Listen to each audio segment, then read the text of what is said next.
E começamos com a leitura de um decreto presidencial sobre a declaração há pouco decretada do estado de emergência pelo Presidente da República, João Lourenço.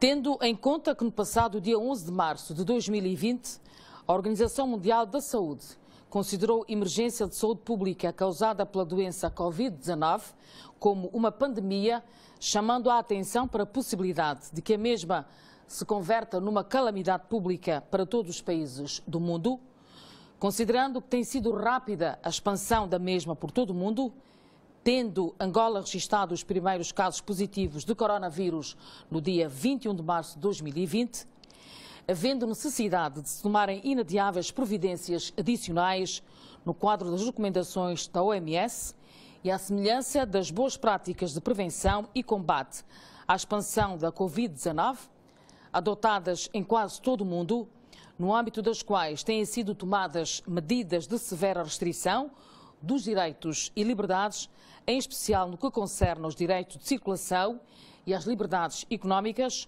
com a finalidade de se prevenir e conter a transmissão do vírus, principalmente através da circulação comunitária, tornando-se necessário, à semelhança do que está a ocorrer em todo o mundo, reforçar as medidas já tomadas pelo Presidente da República através do Decreto Legislativo da República de Angola, ou seja, através do Decreto Legislativo Presidencial Provisório número 1/20, de 18 de março, implementarem-se providências adicionais por interferirem parcialmente no normal exercício pelos cidadãos dos seus direitos, liberdades e garantias, exigem o devido respaldo constitucional. Em estrita observância da Constituição da República de Angola e da lei, o Presidente da República entende ser incontornável a declaração do estado de emergência, na sequência do qual devem ser adotadas na dimensão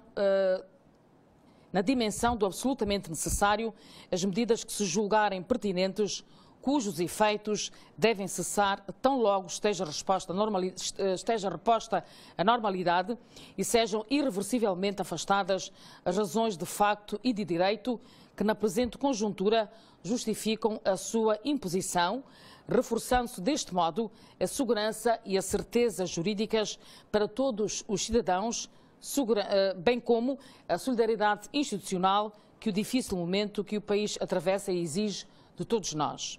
Sobre a necessidade urgente e a oportunidade deste decreto presidencial, foi ouvida a Assembleia Nacional nos termos da Constituição da República de Angola.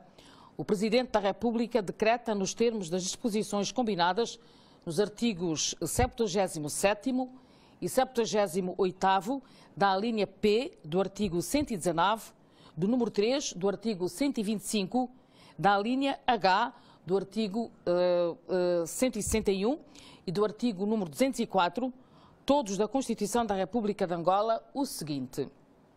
Artigo número 1. Declaração de estado de emergência. É declarado estado de emergência com fundamento no facto de que a República de Angola atravessa no presente momento uma situação de iminente calamidade pública. Ponto 2.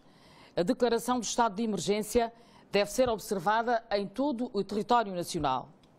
Ponto número 3.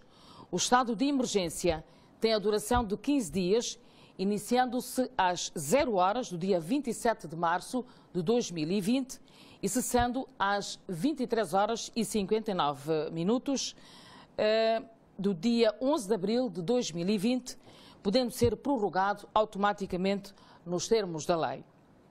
Artigo número 2. Suspensão parcial de direitos. Na sequência da implementação do estado de emergência, é parcialmente suspenso, pelo período previsto no presente diploma, o exercício dos seguintes direitos. Ponto 1. Direito de residência, circulação e migração para qualquer parte do território nacional. As autoridades públicas competentes podem estabelecer as restrições que julgarem necessárias para se reduzir o risco de contágio por circulação comunitária e implementar as medidas de prevenção e combate à pandemia, o que pode incluir o confinamento compulsivo da pessoa visada em domicílio próprio ou em estabelecimento de saúde indicado pelas autoridades públicas, a instituição de cercas sanitárias, bem como e na medida do que se revelar estritamente necessário e proporcional ao perigo a enfrentar, a interdição das deslocações e da permanência na via pública que não sejam justificadas por razões ponderáveis, como o exercício das atividades profissionais, a obtenção de assistência médica e medicamentosa, a assistência a terceiros, o abastecimento de bens e a contratação de serviços imprescindíveis e por outras razões conjunturalmente atendíveis, cabendo ao Governo especificar em que situações e com que finalidade a liberdade de circulação preferencialmente desacompanhada deve manter-se. Direito de circulação internacional. Podem ser estabelecidos pelas autoridades públicas competentes, respeitando os acordos regionais e internacionais sobre a matéria, determinados os controlos fronteiriços de pessoas e bens nos postos onde se julgar imprescindível para a eficácia do presente diploma legal, incluindo controlos sanitários nos portos e nos aeroportos, com a finalidade de se impedir a entrada no território nacional ou de se condicionar tal entrada à observância das condições necessárias para se reduzir significativamente o risco de propagação da pandemia, assim como a sobrecarga dos recursos afetos ao seu combate, nomeadamente através do confinamento compulsivo de pessoas. Direito de propriedade e de iniciativa económica privada. Pode ser requisitada pelas autoridades públicas competentes a prestação de quaisquer serviços e a utilização de bens móveis e imóveis, de unidades de prestação de cuidados de saúde, de estabelecimentos comerciais e industriais, de empresas e outras unidades produtivas e de prestação de serviços, bem como pode ser determinada a obrigatoriedade de abertura e funcionamento, o encerramento ou a modificação da atividade, da quantidade e do preço dos bens produzidos e dos serviços prestados por determinadas empresas, estabelecimentos e meios de produção. Direitos gerais dos trabalhadores. Podem ser determinados pelas autoridades públicas competentes que quaisquer trabalhadores de entidades públicas ou privadas, independentemente do seu vínculo laboral ou contratual, se apresentem no serviço e, caso seja necessário, passem a desempenhar funções em lugar diferente, em entidade distinta e em condições e horários de trabalho específicos e diferentes daqueles que correspondem ao vínculo existente, nomeadamente no caso de trabalhadores dos setores da saúde, da proteção civil, da segurança e da defesa, bem como de outras atividades necessárias ao tratamento de doentes, à prevenção e ao combate à propagação da pandemia, à produção, à distribuição e ao abastecimento de bens e serviços essenciais, ao funcionamento de serviços vitais da economia, à operacionalidade das redes e das infraestruturas críticas e à indispensável manutenção da ordem pública e do Estado democrático e de direito. Direito à greve. Fica suspenso o recurso ao direito à greve em tudo quanto o exercício do mesmo possa comprometer o funcionamento de infraestruturas críticas ou de unidades de prestação de cuidados de saúde, bem como em setores económicos vitais para a produção, o abastecimento e o fornecimento de bens e serviços essenciais à população. Direito de reunião e de manifestação.